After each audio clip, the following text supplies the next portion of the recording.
You won't break my soul. You won't break my soul. You won't break my soul. I'm telling everybody. That's my favorite part of the song. And I'm telling everybody. Everybody. We started off on the real ish this morning because I had some ish to do. You feel what I'm saying, sweetheart? A little ish to do. Let's go ahead and start the show. Let's get it ready for the people. For the people.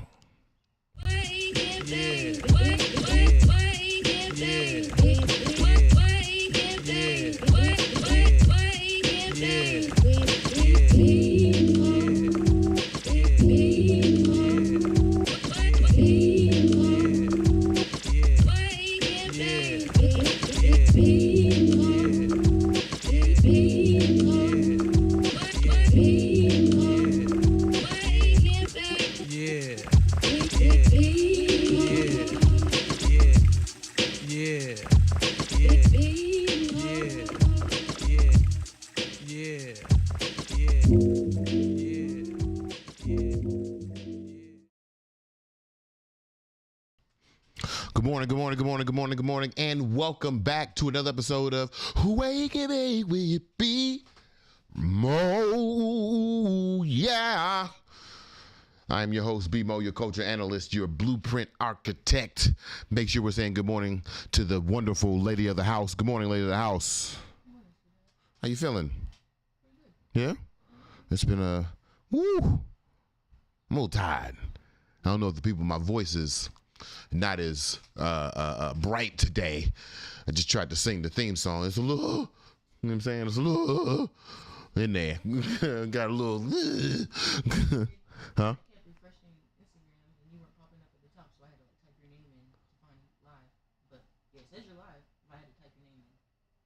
Really? You know, I think Instagram is upset with me. I'm gonna be honest with you. I don't know what I did. I think it's these third-party applications, but the fact you had to type my name in to find that I'm live. Hold on, I'm gonna check mine real quick. Good morning to the people, though. It's good to see y'all this morning. We had a beautiful Juneteenth weekend. Before we even get to that, before we get to that, let's get to our shout outs. We also always want to shout out to Washington Informer Bridge. Thank you, WIBridgeDC.com. Go over there to check out the new happenings in the DMV area. Or if you're interested in the social medias, go to @WIBridgeDC, @WIBridgeDC on all social media platforms. That way you can stay in touch with some of the cultural sources that are happening in the DMV area and then expand it out into the world. So excited to be affiliated with them. We had a couple of projects that we wanted to do with them this morning. So now I'm sorry, this morning, this season. So excited to join that off. This morning we have only two topics for you, but I feel like these two topics will really encapsulate what was happening. We want to talk about what's happening over the weekend. I did 2 Juneteenth celebrations, and it became very clear to me, not even during Juneteenth, but probably a couple of weeks before Juneteenth, when I was crying to myself about what this commemoration should actually be, that I am a serious proponent and serious celebrator of the Juneteenth holiday, reminder, commemoration, celebration, all of those things. It's not just one thing, because again, we don't believe in totalities, nor do we believe in binaries and dichotomies. So it is amongst several different things, but we're going to talk about this morning. But I think the second thing we'll talk about is the Juneteenth celebration that happened yesterday at the Smithsonian and the beautiful situation there. But I really wanted to take some time to come to the people this morning to see if we could talk about some of the things that we talked about at the Juneteenth Parlor. If you weren't a part of that Parlor, it's okay. There'll be some content coming out. And then there'll also be a recap on the new Blueprint newsletter. Always go check out the new Blueprint newsletter, BeMoBrown.substack.com. Put the 5 on it. If you can't afford the 5, I will definitely get you the scholarship. Lady House is putting up the lower third, just in case you need to know where that is and what's going on.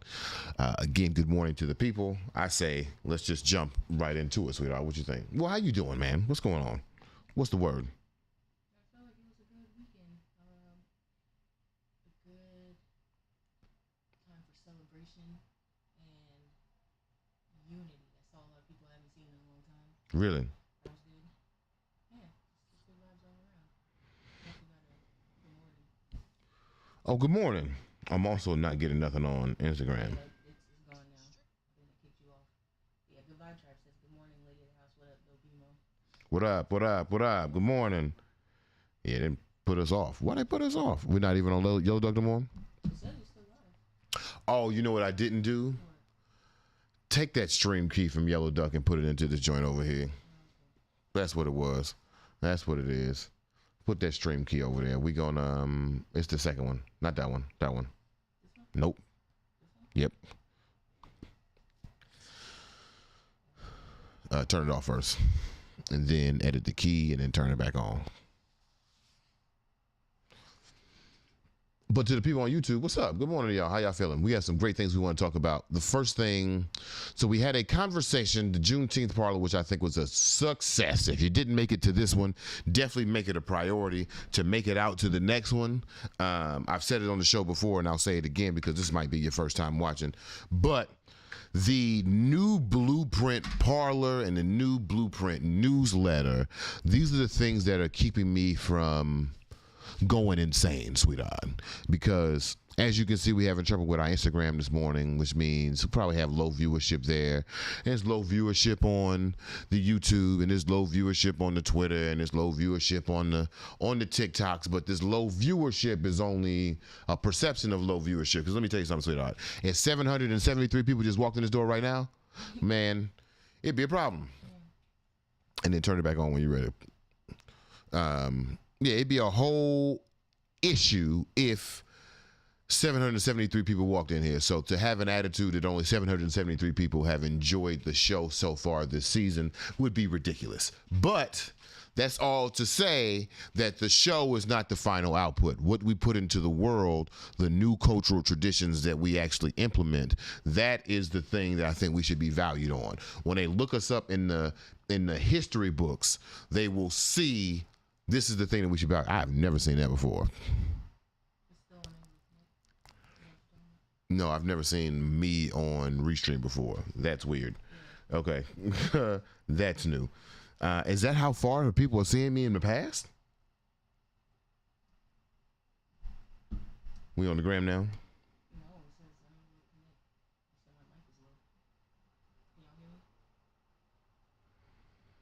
No, we're not showing up. That's okay. That's okay. Is it because we already started? I don't know. But what I can do, sorry to the people, let me just tell the folks on Instagram they can come over here because that's kind of crazy. For a little transparency's sake, talk to them, sweetheart. to break down the setup essentially for the Juneteenth Parlor. So our mics are a little trying to get everything back right. That's okay though. We love the people. We love the people. I'm just trying to tell them to come on over to the YouTube. I see. Good morning. Good morning. Good morning. Good morning. How y'all doing this morning? I promise you we finna get into the show very soon. And actually, I can't even... Can I? Hold on. I don't even know if I have the particular file on my phone to tell the people to come over to YouTube. That's okay though. I'm gonna use a pop top this morning. I'm just gonna double check that I don't got the one that I want to use. I don't. Okay. Drew says there's a heat advisory in Texas that has me on edge. Really? I saw it was like record temperatures in Mexico the other day. We on YouTube, Instagram is tripping.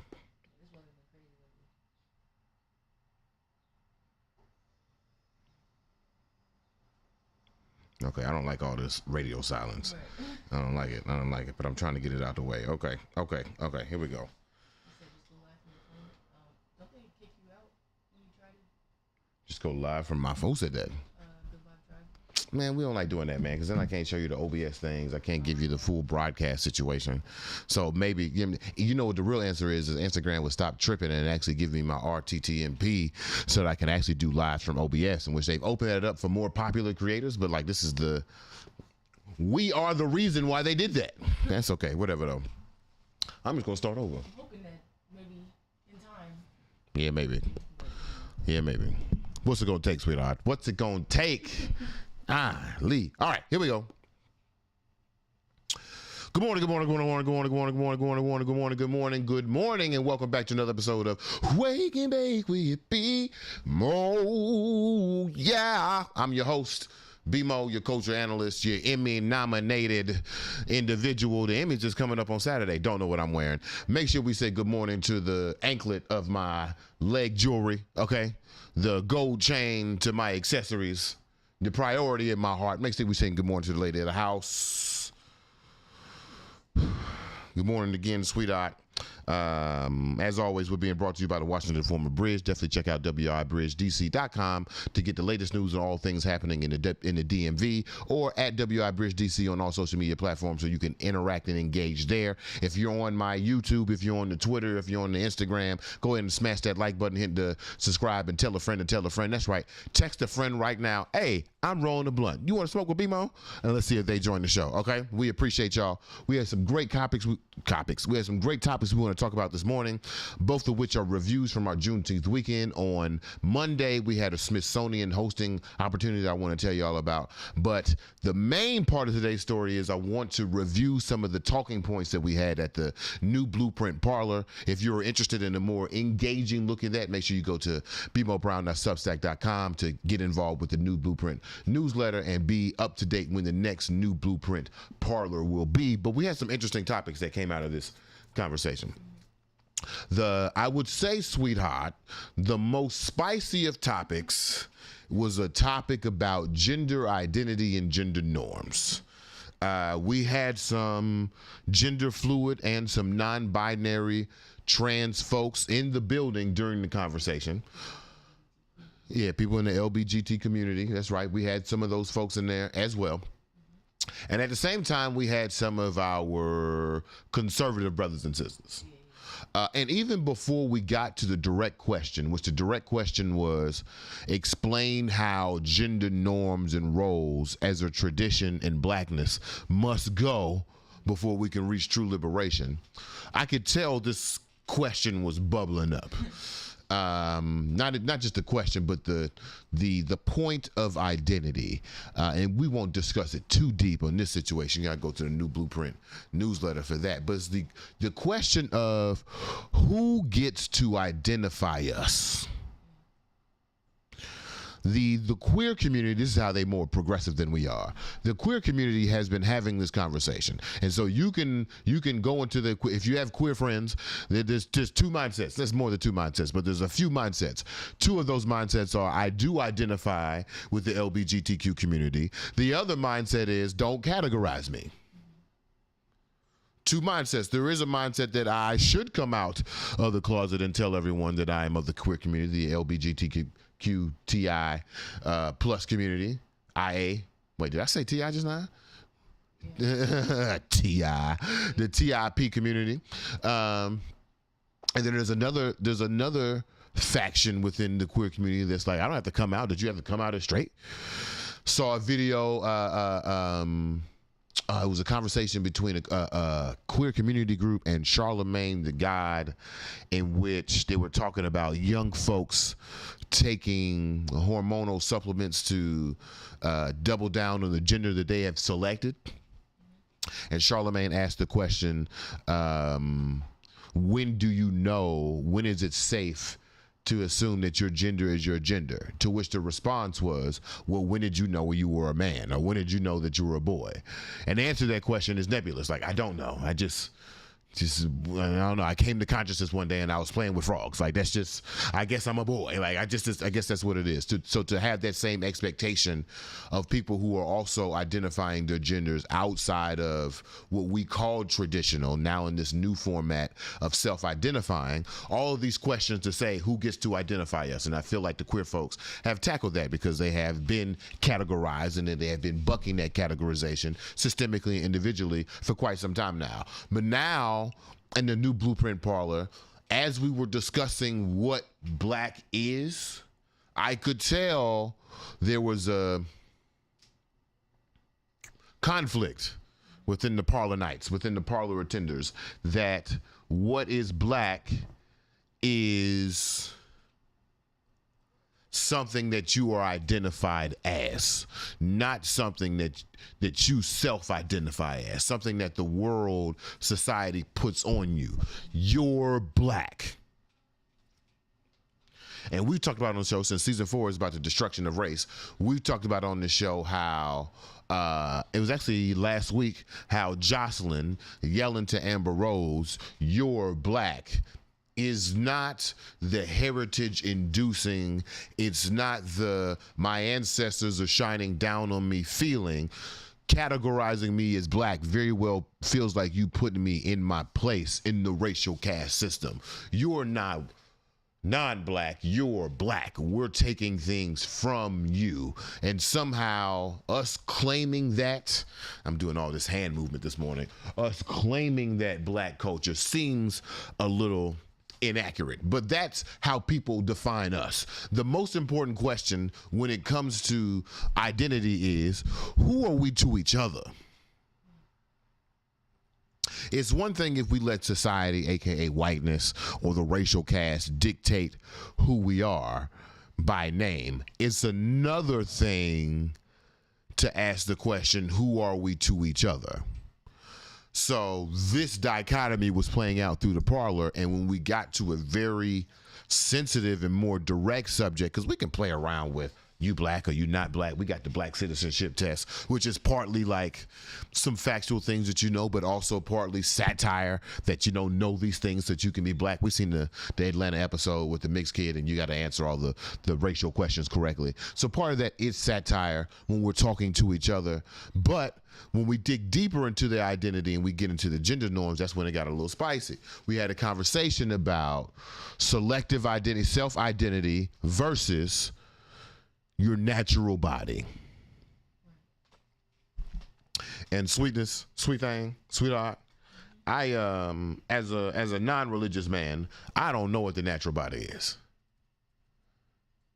I don't know how religion got something to do with that, but like I just feel like when most people think about gender, especially the Christian, the Western society black person, when we think about gender, I feel like the base myth of that gender is there was Adam and Eve.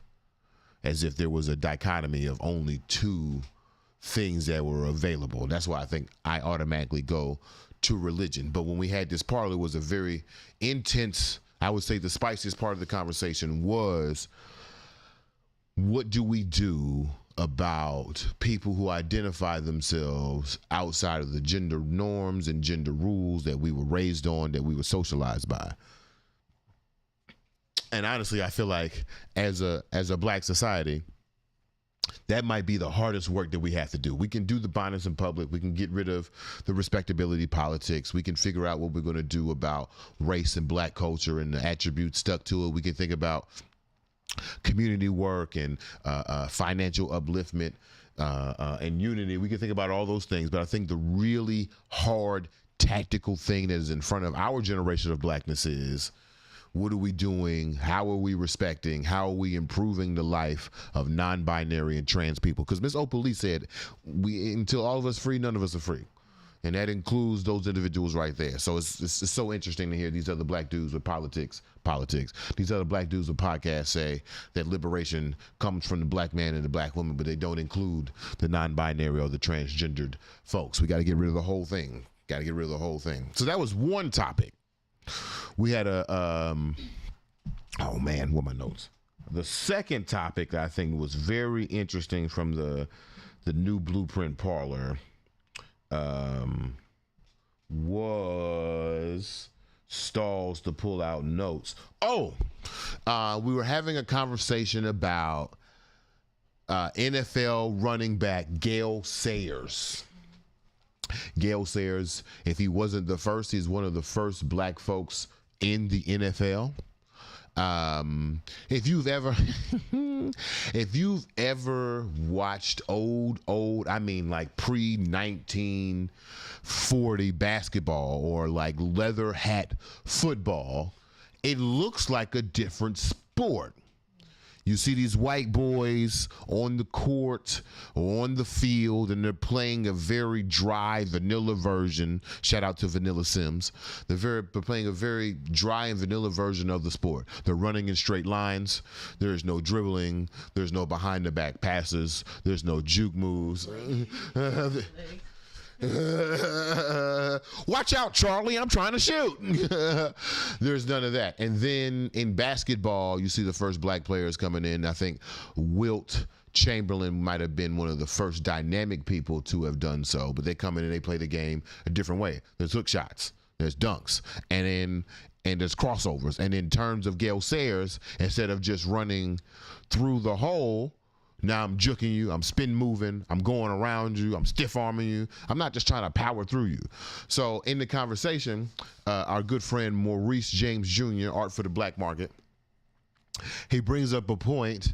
He says that Gale Sayers is the reason why the NFL went from leather hats to real helmets, because not specifically Gale Sayers, but like the safety of the players changed when you put in the faster and stronger and more physically capable, creative human into the position.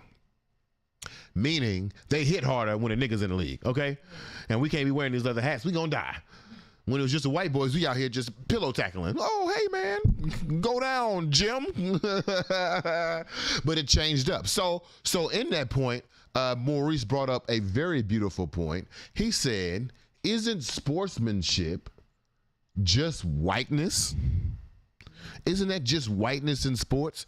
Anything that's considered unsportsmanlike seems to come more from the tradition of black athleticism rather than the tradition of white athleticism, which was real in the box. If I'm starting to tackle you, you need to fall.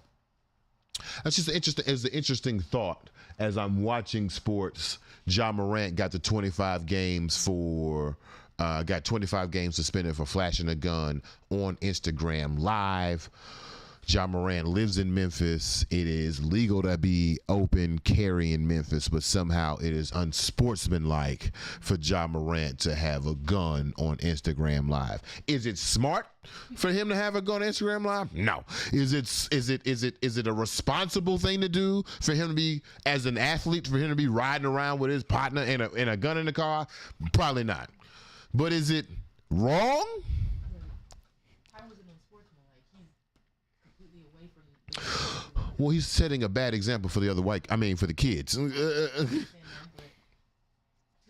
point of unsportsmanlike being tied to whiteness, I feel like I really only see analysts and. They're talking to the mic, sweetheart. I keep trying to look at you. Analysts and, I see them say that people who are unsportsmanlike tend to be black. Like, I rarely see them saying, the white boys are being unsportsmanlike. But keep talking. Your mic is really low. Okay. Keep talking.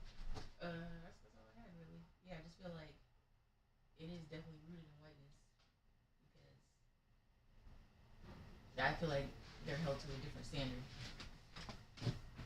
Who, the white boys? Yeah. Or even black boys. Like Ja, there's a different standard. There's a different. Oh man, if this was a sports show, I have a really spicy sports take, but we won't go there.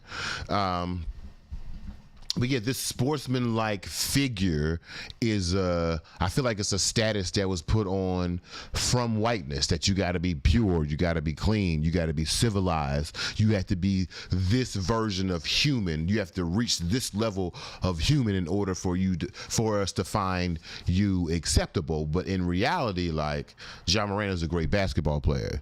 We watch him because he's a great basketball player. If kids want to look at him as a role model, then that's when the NRA stands up and says, hey, this is what responsible gun ownership looks like. Not the NBA saying bad on you because you own a gun, because that doesn't fit our profile of what sportsmanship is, of what civility is, of what purity is. And Ja, in order for you to be accepted here in the NBA, we need you to be perfect. We need you to be pure. We need you to be civil. What that sound like? That sound like colonization, right? Yeah, that sound like the trick bag. Like, oh, y'all dirty. What you mean we dirty? What you mean we dirty? Our ancestors taught you how to clean, and we're dirty. All right, all right. So that was a great question that Maurice pulled up. I think we might take that to the next new blueprint Parlor. What are some other sneaky ways in which whiteness is infiltrating how we enjoy entertainment and how we enjoy our culture? Very interesting perspective. We appreciate that, Maurice. And you know what, sweetheart? We have one more topic, but I'm gonna save it for after the break. We got any comments? Oh, not they going off. Oh, okay.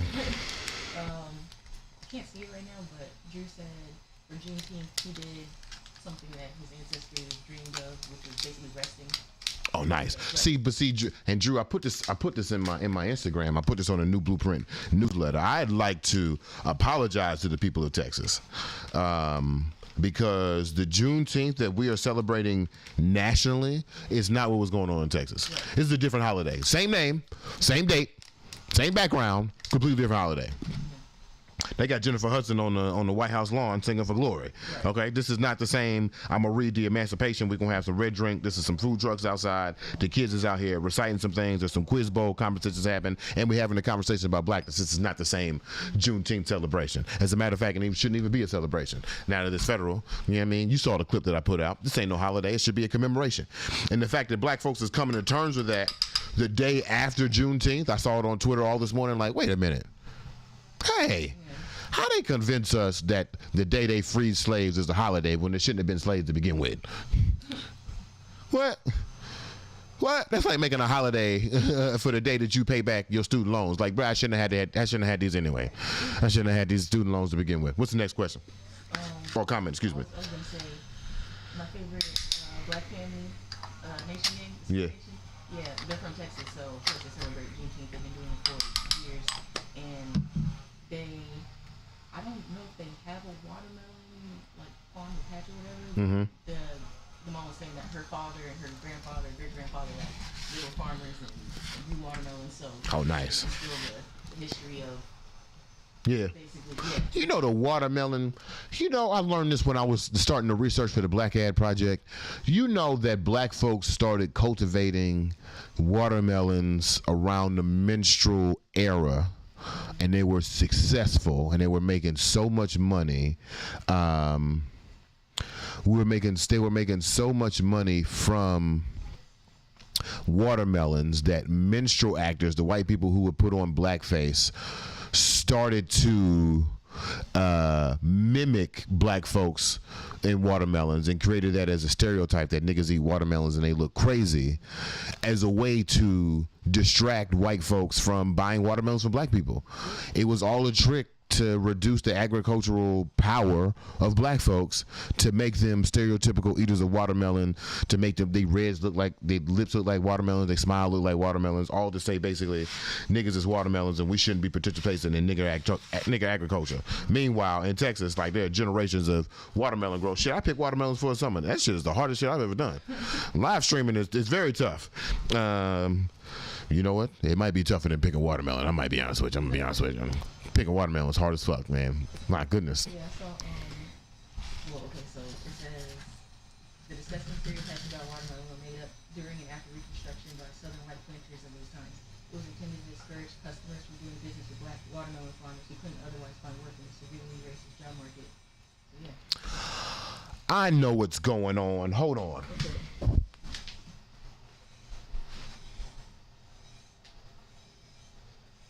Audio from today's podcast is all the way fucked up. Talk again. Yeah, gotta use your voice, sweetheart. Appreciate you. Yeah, I had the audio all the way fucked up. We was pan to the left, pan to the right. Some people probably looking at us like we're crazy. What other comments we got before we get into this break?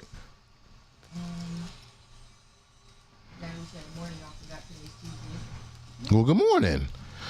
You said, I feel like we need someone queer or gender fluid on the show to discuss this. I have opinions, but as a cis man, it wouldn't be insightful as someone with the actual lived experience. It would be like a white person giving his opinions and definitions of blackness. That's very true. Very true. You said gender equals mental identity and expression. Sex equals physical body. At least that's how I see it. Yeah. Good Vibe Tribe says sportsmanship sounds like professionalism in sports. Right. Professionalism.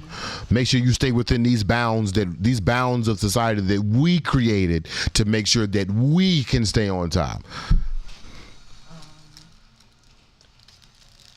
Akila said, "Great can BeMo in the house of BeMo." Akila, Maisie Day.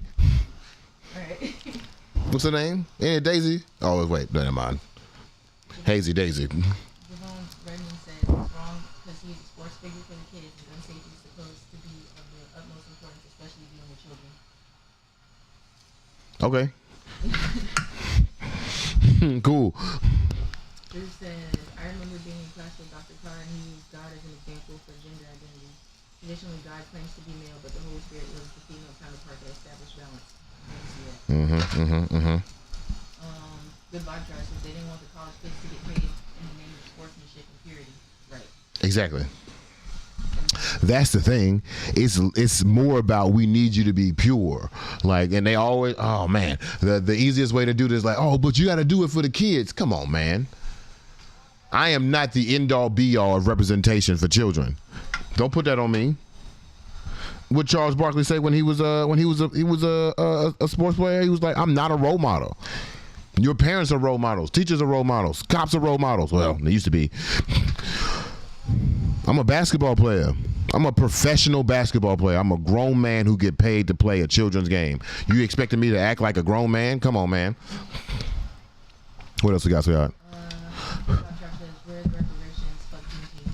Oh, there we go. Damn. I don't know about fuck Juneteenth, but I feel the energy that you're saying, though. Leela says folks still don't understand what the day is. Thus it won't be represented well. Let's reframe the commemoration next year. Okay. Definitely got to. And that's the thing. I feel like I put it in the new Blueprint newsletter. This year, we are coming to the understanding at the third year of the Juneteenth celebration, second year of the federal Juneteenth celebration, that this isn't something we should just be singing and dancing about. It feels a little weird. Miss Opal Lee got us together when she said we're going to hell in a handbasket if we don't start dealing with some of these social issues. So next year I can definitely see more black folks joining the commemoration team. Although I will say, y'all,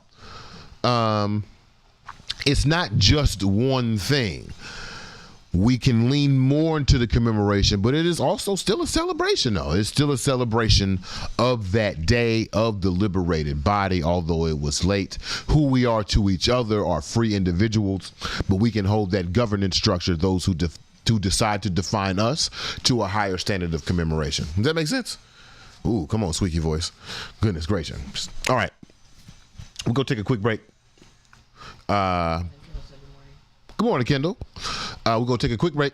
We'll be right back with more Wake and Bake with BeMo. Watch this video from Micah Robinson featuring Tashira Tonche, animated music video out right now on all social media platforms. Definitely go check that out. I want to hear some comments about the video because we're going to play the video a couple times, but I want to tell me what you think. I did some creative production on the joint. Let me know. I'm a little nervous. Go ahead, sweetheart.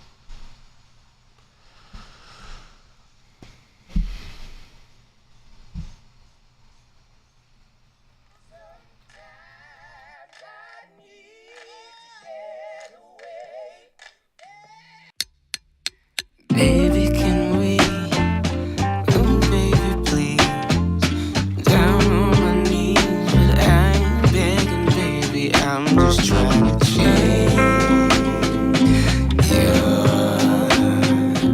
Mind over matter, I'll be the better. Home run sad, nothing but dimples and laughter after I change.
All right, welcome back to another episode of Wake and Bake with BeMo. Yeah, this is your chance to engage on some new blueprints of black culture, how we're expressing ourselves in black culture. Today we're in the midst of our Juneteenth review. We want to thank Micah Robinson and Tashira Robinson. I guess so. Yeah, that's true. We want to thank them both for that entry, the animated version of the Tone Che song. It is a musically genius song. It takes you a couple times to actually hear what's going on. I'll give you that. Okay, good. What are the comments on the video, sweetheart? Good Vibe Tribe says, love the song, video is charming, the kiss sequence is my favorite. And then Maurice James says, I like the animation style of the video. Your mic's still not right. Keep talking. Shout out to Ohila for the animation. Yeah, shout out to Lydia Corbett for that animation. It was great. It was a beautiful process. We appreciate that. If you are interested in having your music video in the interlude, just let me know. Just send me a DM. There would be a price for it, but you know we're in a season of giving and renaissance right now. So just let me know if you need your video to be played. We can put it at the end. We can put it in the middle. Just let me know. I appreciate that. I want to get back to our conversation. We were having a review of our Juneteenth Parlor that was happening on June 18th. Two things we already discussed before, just doing a reset for the people who are just joining the show. I think we tried to get on Instagram Live. Are we there? Okay. Welcome to the show, y'all. We just finished a conversation about identity and sportsmanship being related to professionalism, which are all systems of whiteness. This last topic, though, Lisa Brown kind of blew my mind. I want to start it with a story. On Martin Luther King Day in Southeast, I was writing a story for The Bridge. A day in the life of a marcher type situation. And one of the funnest observations, one of the most fun observations I had at the MLK March was there were two youth organizations. There's an organization two organizations. Harriet's Wildest Dream, which is an advocacy, radical, protest-based organization in Southeast that is bringing truth to power, always pushing against the marginalization or the rules of marginalization brought to the system. And then there was the Metro Police Department. Both of these we know what the Metro Police Department is. They the police. Both of these organizations had youth groups. There were the Young Harriet's Wildest Dreams, and then there were the Cadets. At the beginning of the parade, the cadets marched in police form, in their police uniforms. Cadets are, I think, everyone in high school who are interested in the police program. It was like 80 of them. Right. 80 young police cadets marched through the beginning of the MLK March to get to the position. And they're, you know, left foot, right foot, you know how militaries march, but police. The young folks from Harriet's Dream, it's like 5 of them. It's 80 police cadets and 5 young advocates. There's 2 on one side, there's 3 on the other side. They are booing the cadets as they are marching. They are walking with them and they are booing. They are talking about them. They're talking about systemic injustices. They're talking about how it's dumb to be a police officer. And in that moment, I'm like, wow. Look at these kids, man. Look at these young revolutionaries out here kicking up dust, not giving a motherfuck. Look at these kids, man. But Lisa Brown brought up something yesterday that kind of blew my mind. So in seeing these 80 cadets versus these 5 agitators, being part of the after school and the informal education system here in DC, seeing where grant money goes, seeing how out of school time is used, Lisa Brown brought up a very good point, especially as it comes to the over-recruitment of black folks into the Metro Police Department. Kayla brought up a good point. She said the finest cops she's ever seen in any city has been in DC. Lisa said the mayor is building Cop City in Southeast directly under our nose, and none of us have put it together.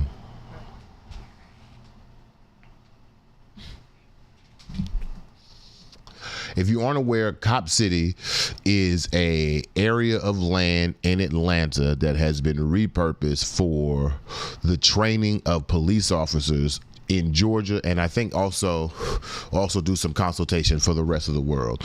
The residents of Atlanta, the people of Georgia, are vehemently against the use of this land, and which, if I'm not mistaken from my original research, I believe this land was indigenous American land. All of this was indigenous American land, but I think specifically this was like a reserve of some sort. Don't quote me though. There's some type of original sin happening on this land. But Cop City is a way for the state to create more officers using tax dollars and the land of the people, and the people aren't with that. It's one thing to have a police academy somewhere in Bumblefuck. It's another thing to have a Cop City, to have a cop land, to have a whole institution and area and acres and miles, square miles worth of land dedicated to the institution of the state. And all this is directly after we said defund the police or fund the police in a different way, and they said, you know what, we're going to triple down. Let's make the police state bigger. And so Lisa Brown said, with the bonuses that they're giving for DC residents to join the Metro Police Department, with the clemency that they're offering certain crimes to individuals from DC who want to join the Metro Police Department, from these young cadet programs that are happening in high schools that are outnumbering the agitator programs 80-5. Somebody do that math for me real fast. What's that? 15 to 1. Since they're outnumbering 16 to 1, since they're outnumbering these programs 16 to 1, that thought, I think we might have to cover that more deeply on the show, but that thought kind of like fucked me up a little bit. What if we see all these crime bills happening in DC and how Republican lawmakers are using that crime bill in D.C. to prove how Democrat-led cities aren't going the right way. And of course, we know that Atlanta is in Georgia, which is a Republican-led state. They have a Republican mayor of Atlanta too, right? I don't know. I can't remember. Don't quote me. How these things might just be nefarious ways that we are building the state in front of us, that Georgia just did it loudly as the South does when it comes to discrimination, but DC might be doing it more discreetly and in pieces. I think I also want to, continuing on, I want to have a conversation about crime, because I ran into a story about why DC doesn't have more than 2 grocery stores east of the river, and they're blaming crime. Right, there's crime there too. But that's another thing, though. We got any comments, sweetheart? Goodbye. No. Yeah, Goodbye Trap says, I couldn't be a Fed, but they do have a $25,000 bonus for signing up. Right. Like they pay your student loans too. Pay your student loans. They pay your rent. Rent for the first 6 months. It's a bonus. It's crazy. Like, they really want you to join the police force. And I can't, I haven't really done enough looking into it, but I can honestly say I don't know if more police ain't the answer. Right. Better police are the answer. Maybe getting them out of high school is the better solution. I don't know, man. That's only Ward 7 and 8. Right. And Kayla saying that the finest police that she ever seen in DC, to me, is, it's like when attraction is a very interesting indicator of class. When you go to Howard, it's a lot of fine women on Howard's campus, right? It's just an objective thing. I'm sorry. It's a lot of, It's a lot of fine people. Yeah. I was speaking from personal experience. It's a lot of fine women when I went to Howard. When I went to New Orleans directly after I didn't graduate, I was like, oh, the world ain't like that. attraction is not 100% natural abilities. Attraction is also a capitalistic pursuit. You got to have the means to be attractive. You got to have the attributes and the tools and the resources to be attractive. So like to have the most attractive cops in this very anecdotal stat to me means like there are a lot of prosperous police officers in the Metro Police Department. Metro Police Department. Just a thought. Any other comments? Travis says I had a barbershop convo about crime. The Stimmy's dried up, streets is hungry. Exactly. We got to do a study about how black society changed in those moments where we got PPP loans and unemployment. It was a time. I was talking to what's his name, Moses? Mm-hmm. He was saying, like, I was talking about that too, how it seemed like niggas are, back struggling again or hungry or whatever.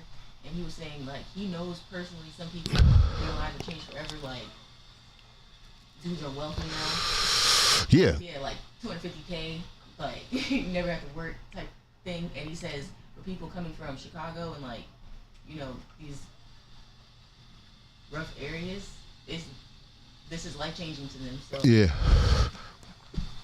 It's incredible to me. Yeah. Anybody from Instagram? Any comments on Instagram? Anybody there? Yeah. People popping in. Who? I think they're still here because it's only one other person, but Jay Misham, Mitchell Laboratory, Okay. Cooking, MC Night, J3, I'm Flawless Hunter, and Dory Babes. Okay, cool. Good morning to y'all. All right, we got one more topic that I want to cover this morning. We already played our music video. Pass me the lights, man. We got one more topic we want to cover for y'all. So I did another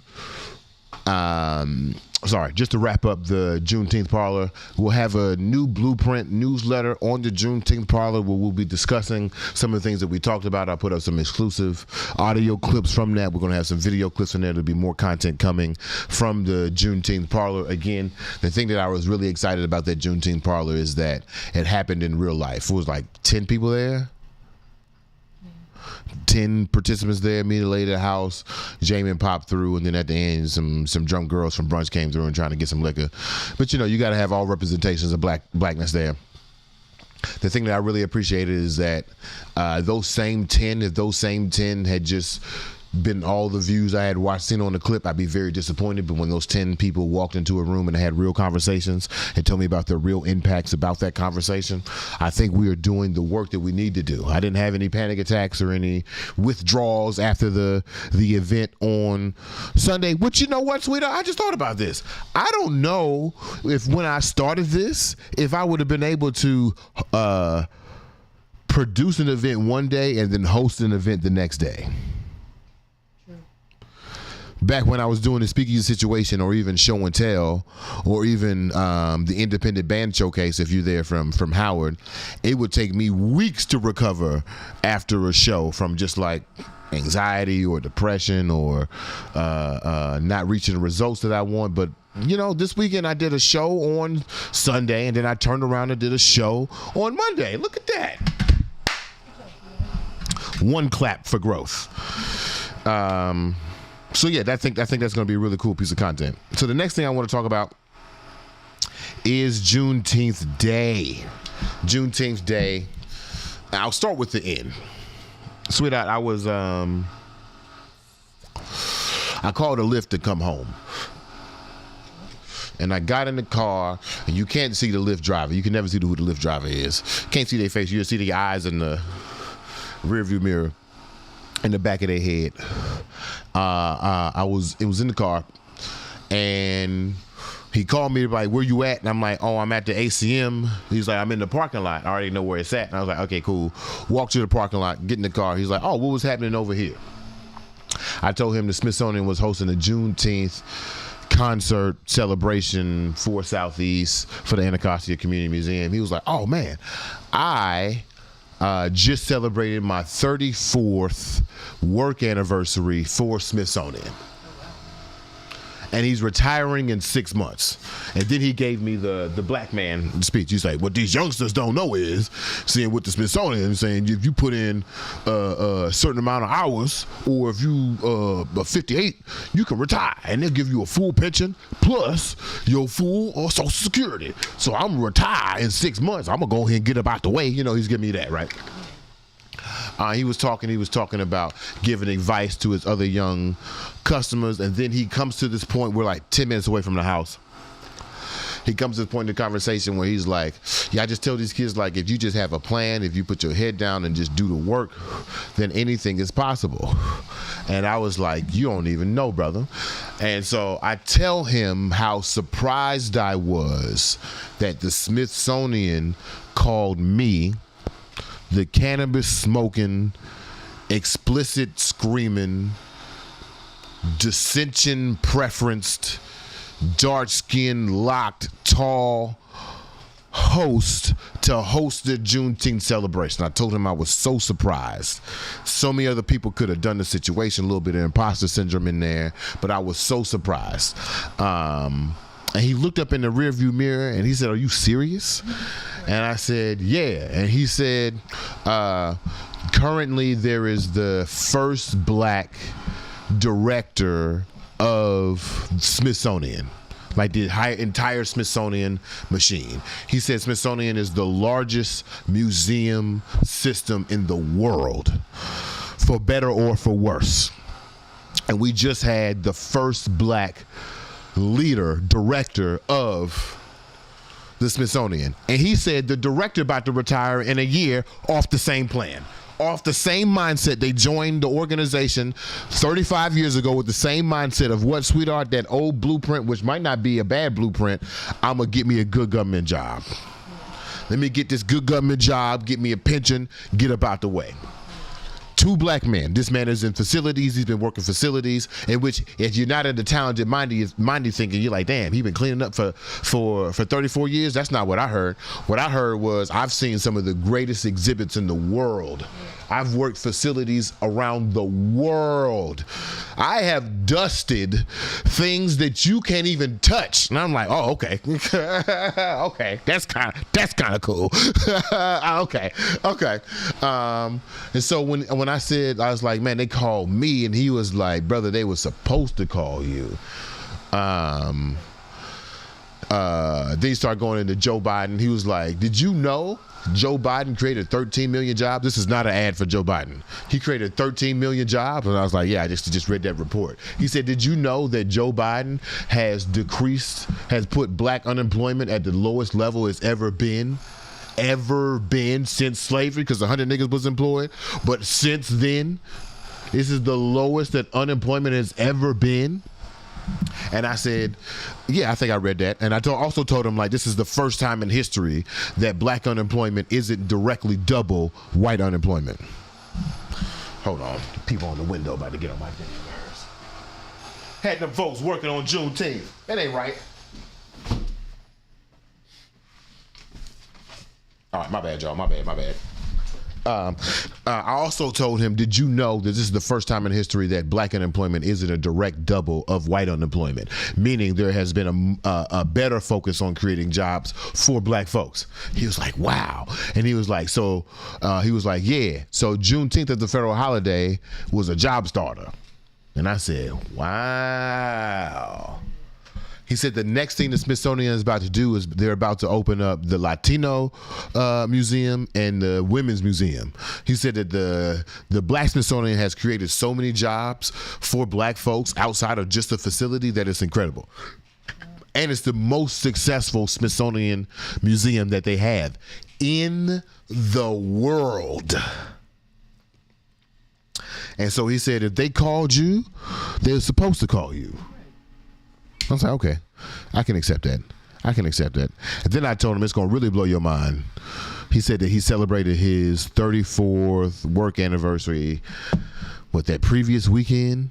And I was like, what's really going to blow your mind is that I'm 34. I just turned 34. He was like, word? He was like, what do you do? And so I told him about the show. I told him about the magazine. I told him about sleeping with Superman for a little while, but like transitioning that skill to a more independent situation. I told him about the Juneteenth Parlor.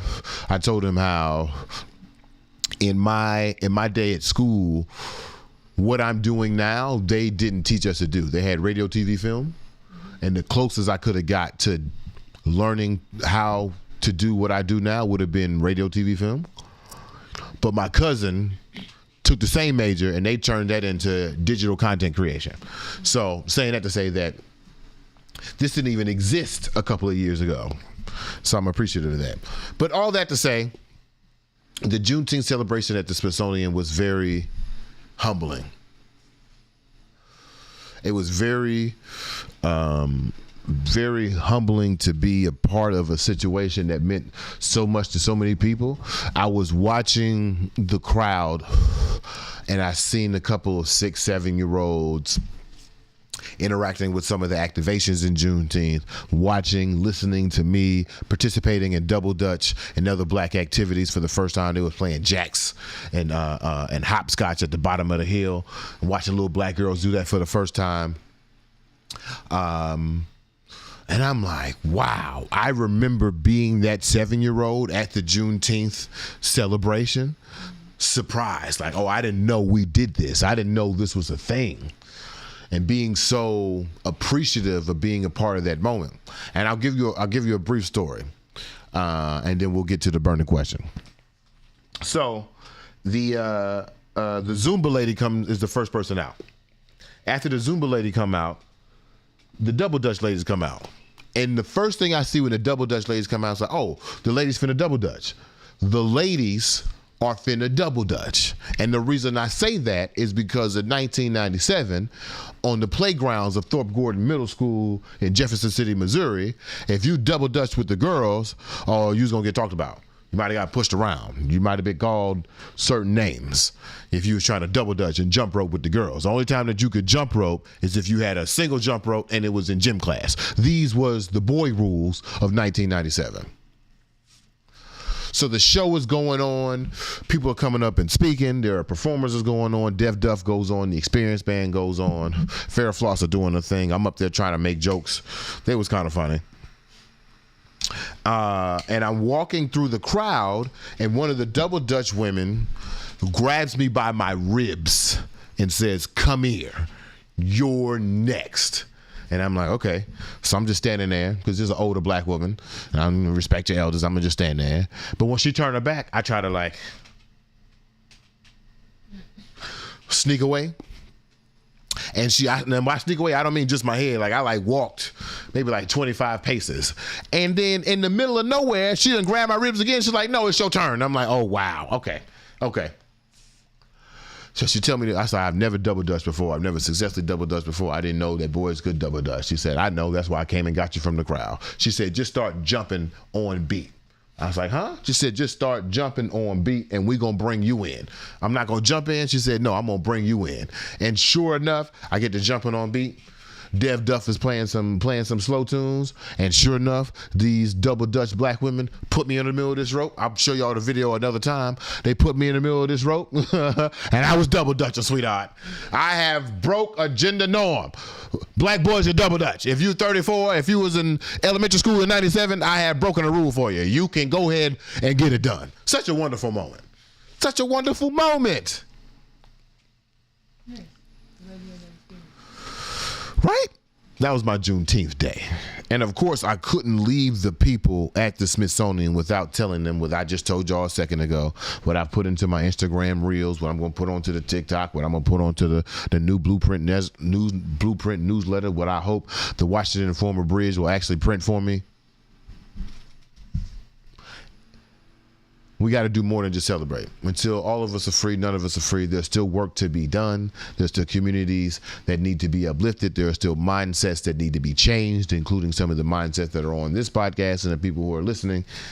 The work ain't done. It's a reminder that the news came late. It's a reminder that we shouldn't have been enslaved to begin with. Right. That's all I got to say about that. We got any comments? Okay, cool. Lady of the house, you know what time it is.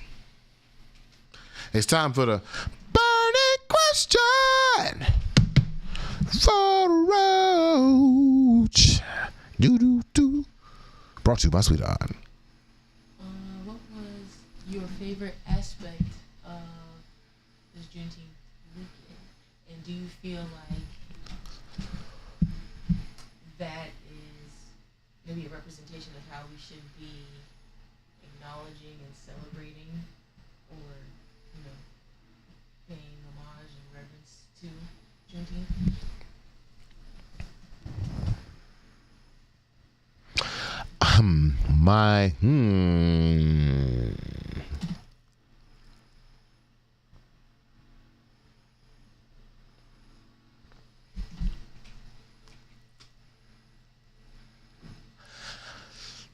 I think I got a self-plug. My favorite part of Juneteenth was the Parlor. Yeah, that was fantastic. And I can't wait till y'all hear some of these conversations. And I can't wait to scale it up, because what we did on Sunday was kind of like unfocused. Wait till we focus on something. Wait till we take those same 10 energies and put it towards something, instead of instead of discussing what we could be doing. That excited me. And our dissension at the end about gender identity and politics, I kind of felt bad for the young person who was on the outskirts of the conversation, because they left. Right. Like, as soon as some pushback came, they left. And I wish I went to catch them outside, but I couldn't catch them.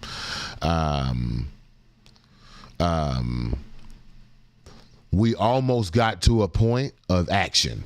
Had that energy continued on, I think we would have made a new blueprint that moment. I think niggas would have been like, okay, what do we do? How do you define the natural body? Like, we're trying to get rid of race by defining whiteness as something that doesn't exist.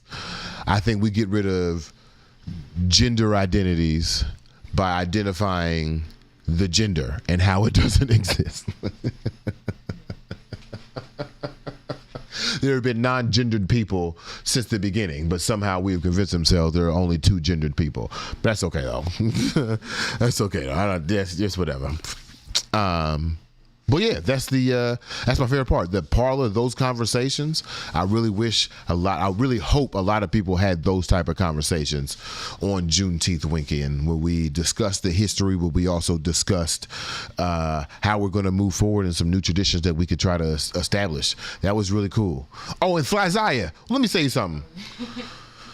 Seeing Fly Zaya perform at the Juneteenth celebration was a moving situation. Fly Zaya is not cute. And I don't mean that to say that she's not cute. I mean, this is not like, oh, she can rap. She's a young kid and she can rap. No, baby girl got bars. Baby girl can rap. Like, I was trying to think she did a 40-minute set. She did a 40-minute set with recorded tracks, didn't forget a lyric, had a hype man, had different dance moves, had different interludes in between, had an acapella. This was a fully developed set from an 11-year-old. And I was trying to think if I ever had that type of moment when I was young. And the answer is yeah, I had a poetry set when I was in high school. And I think it was like 4 or 5 poems, and I won this contest in Tallahassee, and then I won the state contest to be the best teen slam poet in Florida 2006. Hey, what's up, y'all? It's me. I remember it, and also being a performer, being in a marching band, it takes a lot of mental fortitude to memorize performances. Not a performance. We're not talking about an Easter speech. We're talking about performances. And to be able to do them in various situations with different distractions and different variables that might be affecting the performance. That is a very difficult thing to do. And this 11-year-old has mastered it. And her lyrics are complex and written by her, because you can hear the 11-year-old in there. And what's also interesting in there, you can hear her holding back, because she is 11, and there's certain things that you just can't say and do while mom and dad are your managers. But I can just like, there's some innuendos in here that I know what you're trying to say that you ain't said yet, but I'm very interested for you to say. Seeing Flyzaya perform, especially over some go-go tracks, especially in light of our conversation that we had last Thursday about the dwindling numbers of hip hop, that was beautiful. That was fantastic. If the youth cannot participate, then the genre and the culture is not viable, flat out. And shout out to Chris Carter for these shirts too, man. I love a good T-shirt. I love a good free T-shirt. Yeah, you see, look at my chest. All right, y'all. We got any comments? That's it. All right, y'all. She do got it, man. You got to do a track with Fly. You got to do a track with Zaya.